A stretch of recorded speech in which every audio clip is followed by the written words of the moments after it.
లోకేష్ కి చెప్తా ఉన్నా మీ ద్వారా. నా ఇంటికి నీళ్ళు ఎంత దూరమో నీ ఇంటికి నా ఇల్లు అంతే దూరం.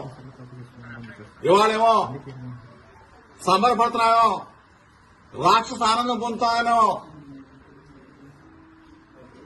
హెచ్చరిస్తా ఉన్నా. మీడియా మిత్రుల ద్వారా చెప్తా ఉన్నా, రాష్ట్ర ప్రజల సమక్షంలో చెప్తా ఉన్నా, ఇది దుర్మార్గమైన చర్య. నేనేం చేశానా? నువ్వు 83 రోజులు మీ అయ్యా నువ్వు నన్ను జైల్లో పెట్టి రాక్షసానందం పొందిన చాలక నా ఇంటి మీద దాడి చేస్తావా? పెట్రోల్ బాంబులు వేస్తావా?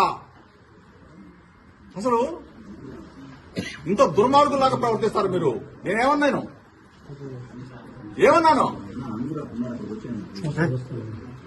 ఈరోజు మీరు చేసిన దుర్మార్గం. నువ్వేదో భయపడతాననుకుంటున్నావేమో.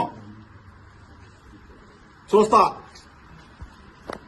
నువ్వు నీ గోండాలని, నీ రౌడీలని, నీ పిక్ పాకెట్ గాలని, బ్లేడ్ బ్యాచ్ ని, గంజాయి బ్యాచ్ ని విజయవాడ నుంచి, నలుమూల నుంచి నా ఇంటి మీద పంపిస్తావా?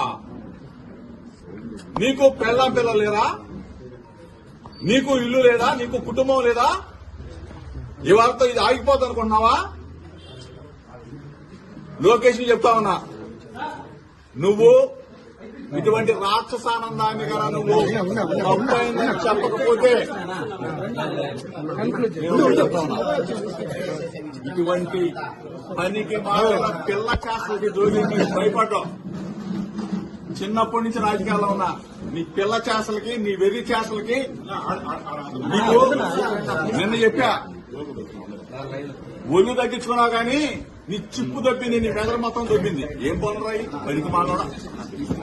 ఒక బలహీన వర్గాల వాడి మీద నా మీద తాడా. సిగ్గుసారం వదిలేసి సన్నాసులాగా తయారైంది.